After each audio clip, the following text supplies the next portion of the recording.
Kembali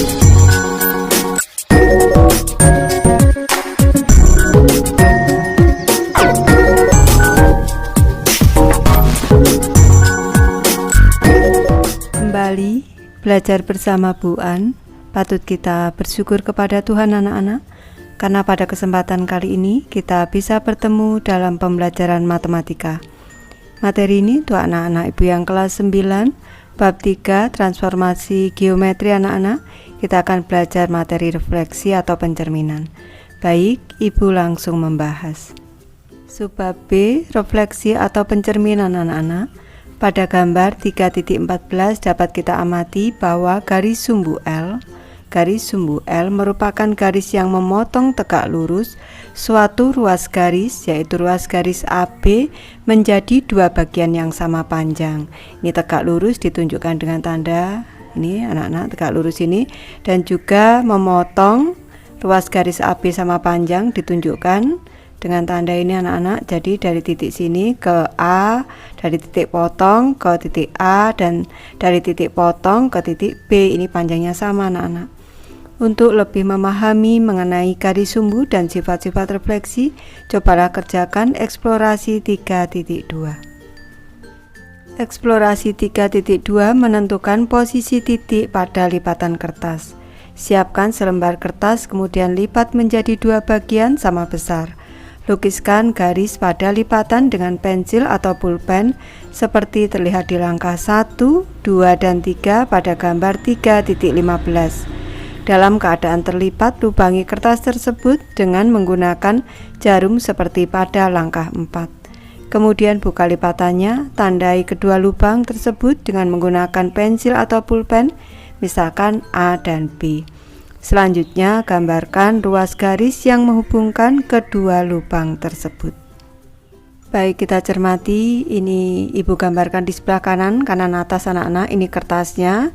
Selanjutnya, garis putus-putus yang vertikal ini merupakan lipatan anak-anak, dan di sini untuk titik A dan titik B ini tadi lubang dari jarum yang ditusukkan pada kertas. Selanjutnya ruas garis AB ini ruas garis yang kita buat dari pensil atau pulpen. Pertanyaan ke-1, menurut kalian bagaimana hubungan antara ruas garis AB dengan garis lipatan? Baik, kita cermati anak-anak. Ini lipatan, garis lipatan, dan ini ruas garis AB. Posisinya saling tegak lurus anak-anak. Ini keduanya berpotongan tegak lurus. Ini ibu menjawab ruas garis AB tegak lurus terhadap garis lipatan, atau ini kedua ruas garis ini saling tegak lurus. Selanjutnya ke pertanyaan kedua, pada ruas garis AB di mana letak titik potong garis lipatan dengan ruas garis AB tersebut, ukurlah jarak masing-masing titik A dan titik B terhadap garis lipatan. Kita cermati di sini nih. Ini titik potongnya anak-anak. Nanti anak-anak bisa mengukur sendiri dengan saksama. Ibu memberi contoh, misalkan di sini ini panjangnya 4 cm anak-anak. Ini 4 cm dari titik potong ini, di sini juga 4 cm anak-anak. Ini.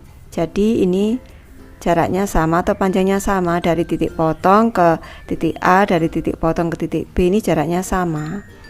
Nih, jadi ini letak titik potong yang ditanyakan. Ibu membahas di sebelah kanan.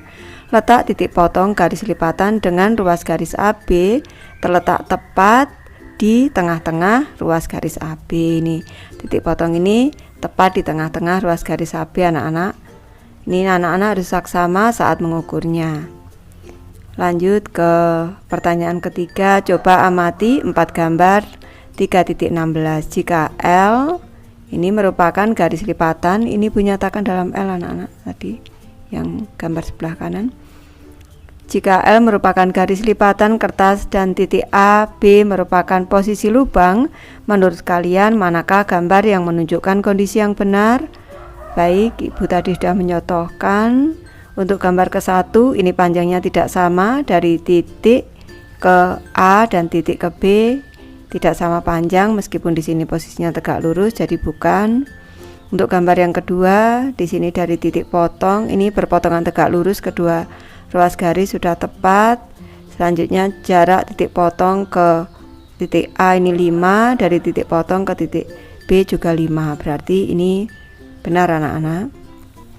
Gambar ketiga, posisinya tidak tegak lurus meskipun jarak dari titik potong ke titik A dan titik potong ke titik B ini sama, tetapi tidak berpotongan tegak lurus, berarti salah.